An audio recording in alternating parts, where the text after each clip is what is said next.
Hey guys, Dib the Awesome here to give you a little bit of a Monster Legends guide. Where we talk about monsters' moves, rune sets, partners, all that jazz. Sorry for the intro. Like it was like I realized, hey, the little thing up top is kind of an eyesore. So let's move that a little bit so it's less of an eyesore. You know what I mean. Anyway, this is one of the new pass monsters. This is the unranked what are the words? Unranked pass monster that everyone's actually entitled to get for free. You don't even need to buy the pass to get him. He's free to get.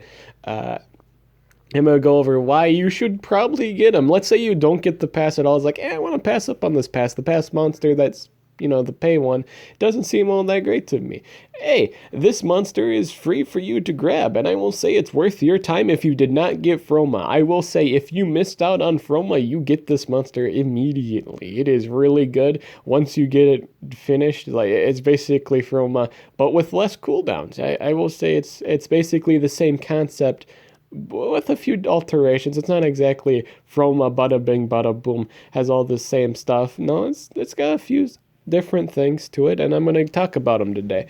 Life, 54,891. Spicy life as usual. We're seeing a lot of 50Ks. This is a little bit less than 55K. I don't really know what that matters in the grand scheme of things, but to be honest with you, because these things just live anyway at higher ranks. Like more of the baseline though, like at a level 100 it gets 50K. It's higher than the legends. And it does get hardened as it's rank 0 trait. So I think that's really good. I think this, like, the base life is nice. Power is 5,491. This is a really nice power, especially at later ranks. You'll realize as soon as you get to rank 3 or 4, you'll see numbers not as high as other mythics, granted, but they're still numbers. Mythic monsters, as of right now, if you guys don't know, they just kind of do a lot of damage later on in their rankings. So right now at level 100, you might not see the numbers later, I mean like early on, but you'll see them later. I will say for right now, since it's only going to be a level 100, you won't see all that high amount of damage. So I wouldn't run them with damage right now. I'd run them still full speed. I'd say you could alternate around like rank 3 for sure, is when you can start seeing numbers, because again, damage scaling is different than legendary scaling. It just is. Just because again their stats are higher than legendaries by miles, it's unfair. Later ranks, you just notice the stat gap between mythic and legend.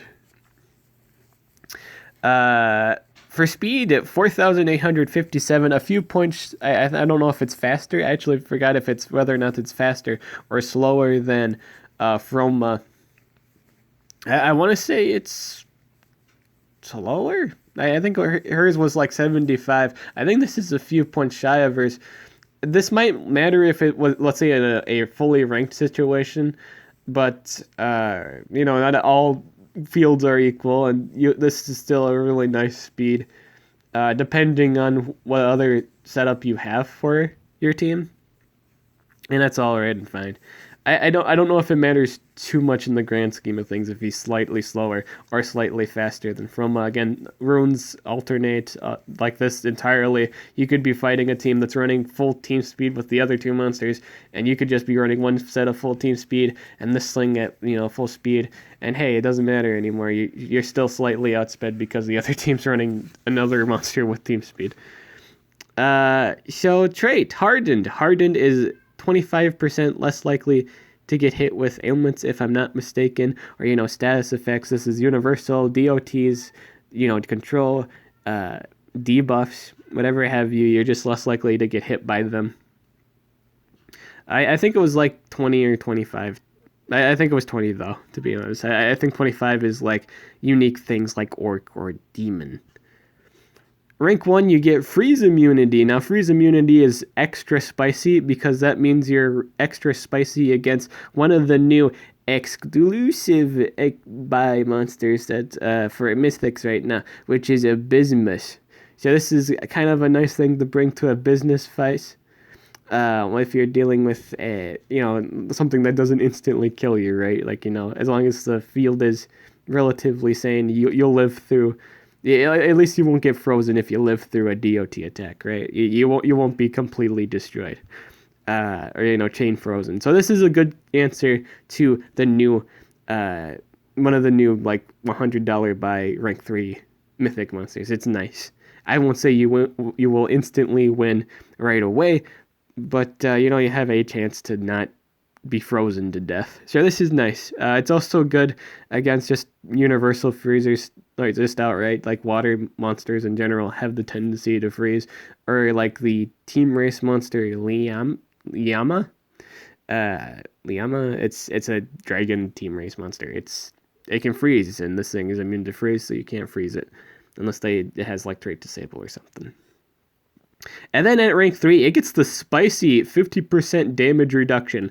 Now, this is an interesting topic, whether or not the damage reduction actually matters, because there's a lot of skills in this game that remove positive effects and deal damage. So it's kind of meh. It's either this is really nice or it's just not too relevant. I will say the 50% damage reduction comes into play when the enemy's cleanser didn't get to cleanse before the attacker's turn. I think that's when it plays a huge part, especially if you're a DOT immune. And the Abysmus and the Morgis also happen to be torture immune, but Abysmus is the only one of the two that has also this passive of taking half damage. Now this is really nice because if you are not dealing with anything that can remove positive effects, you are for sure going to wall it. Taking half damage is never a good thing, like in terms of the enemy's standpoint, because hey, that 60k damage move just became a 30 damage move, and your life pool is like the size of the Mississippi River. It's big, it's nice, it's juicy. You're not gonna squint an eye at 30k. 30k is nothing to you. Your HP is way too high for you to care just at that moment in time. So it's a nice thing to have at the beginning of the game. Again, situationally speaking, if they don't cleanse it right away. If they do cleanse it, it's kind of a dead passive. Let's be real here. Relics, Amulet, and Essence. Now, this means, I do believe, since it does hold the Essence, it can hold Uriel's Essence. So even if you kill this thing, you have to guess what? Gotta kill it again if they are running Uriel's Essence. That's the rule. If they're holding Uriel, you gotta kill it again. Yeah, it's like a bada bing, bada boom. Kill them again, or else you lose. Because what Uriel's Essence does, again, brings you back, but with the added bonus of you having your... I don't know if it gives back your stamina, but I do know it gives back your cooldowns. Like you have all your moves available to you to do whatever you want. And I do know if you die from DOT, you don't actually, the turn order is actually messed up to the point where the enemy continues to go. It skips like your next turn or whatever, or like you don't really get anything out of it if you die to DOT. So make sure you have a situation set up where you don't die to DOT, preferably, so you may enjoy the nice little unaffected turn of them killing you, but they didn't get anything out of it, and you get to have your turn. Kind of dealio, right?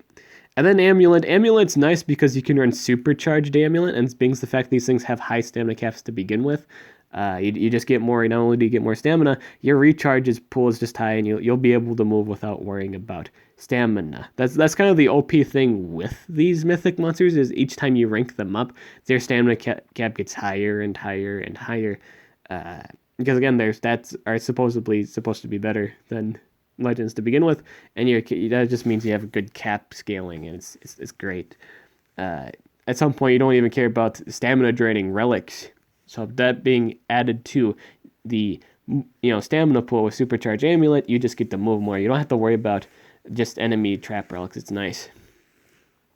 The Transmitter is a 30 damage single target skill that applies negative effects twice to one enemy. It's the same enemy, and it's all random. Now, what is a random negative status? Usually it falls under the line of reverse or negate healing or damage reduction, like really kind of just trash status ailment or just random stuff. You might get something good. You might not get something that helps you at all. The really best things to get are the reverse healings, and the trait disabling. Other stuff include just random weaknesses or just something that doesn't help you at all. That's kind of the thing. You'll either get a really good at negative status, or you just don't get anything that helps you in the situation at all. Just simply due to the fact you didn't bring the correct monster or situation. It just doesn't do anything. But when you land the right one, you land the right one. It's great. New Wave, aka the New Era, my boys and gals. Removes all negative status effects from all allies, applies precision to all allies as well. So not only are you cleaning yourself, you're also applying precision to yourself. That's really, really nice. It means you'll be accurate, 50% more to be precise. Hey, you see what I did there? So it's pretty nice. It's pretty spicy. It means you won't miss your next few attacks for the next 2 turns, unless they have nerfed precision on mythic application. That's not going to be nice, but it's whatever. As long as you don't get to as long as it's a 2-turn thing, it's fine. As long as it's the same as usual. Wasper's Ways deals moderate nature damage to one enemy, disables the trait of the enemy, and applies poison to the enemy. This is basically kind of a nerfed version of Wasper's skills. Just because it's 40 damage, right? It's not like the 60 damage that Wasper has, but this does do the same thing. It does nature damage. It disables. Actually, the disable and the poison are kind of new because with Wasper's nature skill, it was spammable and doesn't disable your trait. Nor it also poisoned you, but you get my point. This is basically a little less damage, but you get the added benefit of the trait disabling on the same skill, but it's on a 2-turn cooldown, not spammable. This is, however, really better compared to Froma's skill. Froma's skill is on a 2-turn not 2-turn, 3-turn cooldown, which is a big deal. If you notice with any of the mythic monsters, all their cooldowns are really high, 3-turn cooldowns for the most part. For the majority of their skills, they are 3-turn. That's a big deal in Monster Legends to have really high cooldowns. And it's not ever a really good thing. 2-turn cooldowns are stupid. Now those are really good cooldowns. If you have a 2-turn cooldown, it's a really nice move. Good examples being Ragnarok's area cleanse and 30% heal. That's on a 2-turn cooldown. Wormlad's area cleanse, it gives you life regen and removes all negative status. That's on a 2-turn cooldown. Just any support skill or any deny skill on a 2-turn cooldown is just a good rotation. You just use 1 or 2 skills of your kit and then boom, it's back again. You can do it all over. It's constant pressing the buttons and winning. It's beautiful. So this is really good. This is why I think he's kind of got a 1-up thing, Froma, because his trait disable comes faster. But the DOT is weaker. That's the payoff, right? You get to do it more, but your side effects aren't the better, really, at all. They're not as good.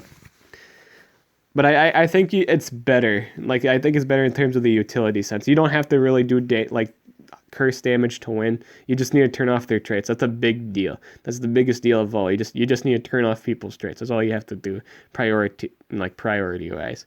So I think it's a good skill for that note. Swarm Rush removes positive effects from one enemy, applies Megaton to one enemy, and applies Guard down to one enemy. Now this is a huge eyebrow raiser for a lot of you boys and girls out there. Let me just explain for those that don't know about the status of Megaton. Well, if you don't know, what Megaton is, it attracts everything to that one monster. That's right, everything. We're talking about AoE skills. We're talking about AoE skill, just regular, single target skills too. You just attract everything to you. I can't remember if that also applied to. No, it doesn't apply to. I guess it applies to this too. This is a weird interaction, but let's say you have Megaton on you and you do a support skill on an ally. I've had it with Dunra, whenever I had Dunra out, I'd use a support skill on something that's not Dunra, single targeted out, and it would draw it to Dunra, but that's just a weird interaction. I don't know if that applies to other Megaton situations, but that just seems to be the thing for Dunra. But basically, that's what Megaton does. It just draws everything to you. This has been a really good mechanic for a really long time, but since the addition of mythics, where they one-shot pretty much anything with it with an area skill, yeah, it's just kind of fallen off gradually because they keep dying. All the Megaton monsters just keep getting blown up because of the concept of the stat differences between a legend and a mythic. The mythic monsters just keep destroying the Megaton tanks without any remorse. And this is kind of why this skill is actually really good. Let me go in a little detail. Alright, so first off, not only are you cleansing the enemy of any good buffs, we're talking about evasion, we're talking about, like, skill mirror. Any good effect you have is now gone, and you are now being placed with mega taunt. And if the enemy, or the person that has done this to you with their Tanyi, their mythic monster may now do an area skill and completely annihilate that specific monster off the board. If it's like in the turn order, if it's this monster plus the your mythic, you kill that thing. That thing's dead. Like there is no saving the unit. It's gone. It's dead. No less remorse. Once it clicks an area skill, that monster is gonzo. In terms of again, let's say the field. Let's say your mythic monster is really nice, right? You got like X runes. Let's say 2. You blow something up. No monster really likes area, like they're getting hit by an area skill from a mythic monster. That just doesn't. For sure, if they're running full damage as well, that you for sure kill things. An example is, Cat UFO. That kind of annihilates easios in like a heartbeat snap. Or like a Morgs. There's like anything with full damage, like in terms of a mythic monster especially. Well, Oko, Mega Tanks. Or just anything with Mega Taunt. It doesn't even need to be a tank. So here's the even better thing too. It doesn't even need to be put on a tank. You can put this on a squishy thing. And that just makes the situation all the more better because now they don't even have life points to even contest the overkill you're about to do to them. It's beautiful. Don't discount this skill. I'd say run this skill. This skill is total cheese if you take the time to actually think, hey, if I stick this on a man that is a squishy and I do an area skill, is he like 10,000 times dead? Yes, he is. Yeah, he is. And he doesn't have evasion anymore. He doesn't have anything protecting him.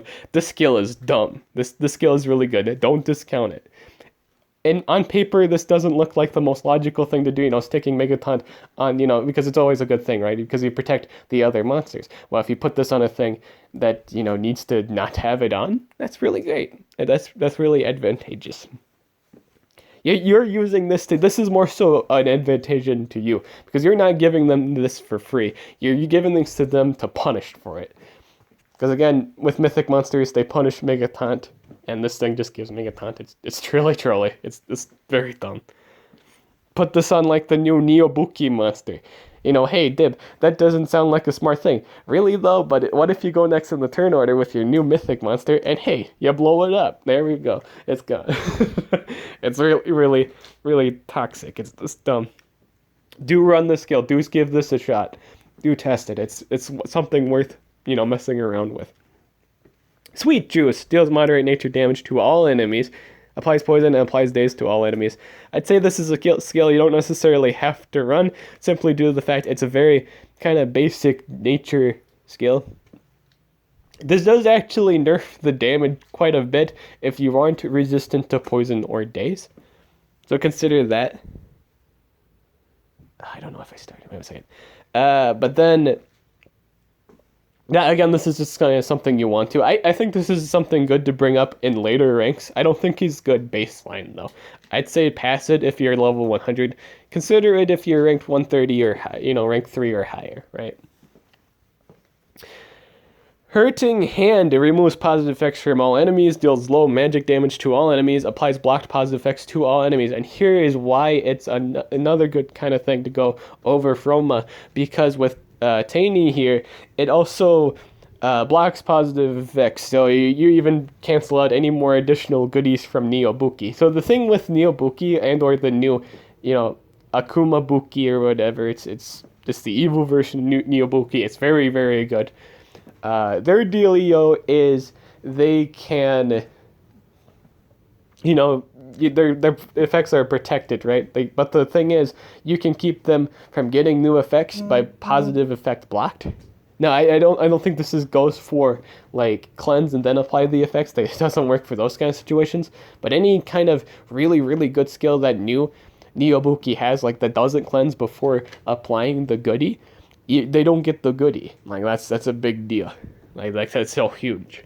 Block positive effects have proven to be good for any kind of monster, against any monster that doesn't cleanse and then apply the effects. So it's just an assurance that they can't really countermeasure against like any more things. Like they can't have regen if they don't cleanse it first. They don't get like their damage boost or whatever if it's on a cleanse. Those kind of things. Like Sammy's boost, for example. Sammy's skill is it applies a stamina regen, extra turn, and then damage boost and precision. But if you have block positive effects, completely nullifies it. You don't get anything good. That's an example of how this can be helpful at the same time. But it kind of falls under the same relevance as things like reverse healing and negate healing, in the sense that if they're cleansed, and then the effect kind of goes off, it's pointless. Like, it really is. It doesn't even need to be there as far as I'm concerned, because you don't really get anything useful out of it, because they cleanse it and they still get their effects. It's kind of that kind of hand-in-hand thing with block positive effects and, the healing punishment kind of mechanics, is they cleanse it before it even works anyway. So it's just kind of that mentality, right? But I think it's still a good skill just because of that. Just because you can block effects, and if they can't really remove the block positive effects and then apply it, it is really good. I have actually seen situations where that is the case, and they've net the win because of it. Like, it is such a critical thing to completely block people's effects. Ultimate on the buzz removes positive effects on all enemies and disables traits and applies blocked positive effects. Just a huge cleanse and a huge just game-breaking mechanic. As far as mythics are concerned, this is a big deal. Like, this skill, this ultimate right here, is game-breaking. Like, this is so big, because it removes all negative effects and then disables all traits, allowing you to go in and do whatever you really want. You can apply Mega Taunt to, those monsters that we're trying so hard to prevent not to get Mega Taunted. You could just do anything. Because once you have your trait disabled and your positive effects removed, that's game over. Like, you can't do anything if the enemy goes immediately after that and responds with harsh comeback gameplay. And that's it for Tanyi. Rune sets real quick. Either, as disgusting as this sounds, I don't really like running team speed on mythics because their base stats are so good. But you can run team speed on your mythics if you want to. I don't know if it I'm really curious to see if running full team speed on all the mythics is kind of crazy to do, right? Because their base stats are already too high to begin with anyway. So what happens if you run let's say 140 monsters with mutant team speed, team power runes? That sounds weird and oddly non-ethical. But what I mean, you're given the situation, your base stats are so high. You already have high base speed, you have high power, you have high life caps. How good would that be a borderline, if you have all just team runes on? Because everyone gets the benefit at that point. Everyone gets the speed. Everyone on your team's the same speed. Everyone has the same damage output, damage numbers increasing. That's percent-wise. It's nice. So I wonder how that would play out. Either you run team speed or, speed with this man at level 100 for sure. You don't run any damage. It's just not a damage dealer at 100. It's more comfortable at damage outputs at rank 3. All mythics are just more comfortable with damage at rank 3. So I will say at rank 3 or higher, you can run more of the sweet juice move, or you could run, that's the only one that's alternate at that point, I suppose, huh? But I'd say an actual canon moveset, I would actually run the cleanse. Always run cleanse. If there's a monster with an area cleanse, you run it. You never know when you need it, and you just need a cleanse. Hey, there you go. This thing has hardened too, so there's a likelihood it won't be hit by the status effect. So you want the cleanse. So pick up the 2-turn cooldown cleanse. That's always good. Wasper Ways, that's a must. Swarm Rush, do try that out. I think it's a pretty good thing to experiment with. I think it's an overlooked mechanic. Right now, it's because, hey, Megataunt's really good. Why would I ever want to give my enemy it? Do try it out. It seems like something you can punish the enemy with. It's more so a tool for you than them at that point. Because I think this thing is good. I think it's so good, especially since mythics have high life caps anyway. You're going to want to do more damage to them, and putting this on a mythic monster just seems like a beneficial thing to do, because you just wail on them. You'll wail on them with your AoE skills, and it's beautiful. And then the last skill I'd say you run is Hurting Hand. Removes positive effects, blocks positive effects. Enough said. And this thing was meant to be just like a complete goodie blocker. You just want to just deny the enemy any goodies. Prioritizing getting this to rank 3. Again, if you did miss out on Froma, you want to pick up this monster. If anything, it's a better Froma. I honestly think it's better Froma because, again, it's got lower cooldowns. That's what matters the most. A lot of Froma's really good skills are on 3-turn cooldowns. It's so bad. You have no idea how bad it is to run 3-turn cooldown, skills. That's so bad. Like, this is. I'm not saying Froma is bad. In fact, she's the best monster in the game right now. But her cooldowns are high. They are punishingly high. You do want lower cooldowns. Any monster with lower cooldowns as soon as possible. It's just because you're gonna get cooldowns activated, right? It could be a big deal. It could happen. And I sometimes see people who use Froma have nothing better to do at some point because their cooldowns again are high. So again, low cooldowns are just better. Like everything seems to be on a 2-turn cooldown. That's just amazing. It's just a better Froma. So yeah, I'd say prioritize on Tayni. If you don't have Froma, it's just good. Like, it's something you want. It's something you are interested in. And that's about it. I'm Dib the Awesome, and I'll catch you guys later.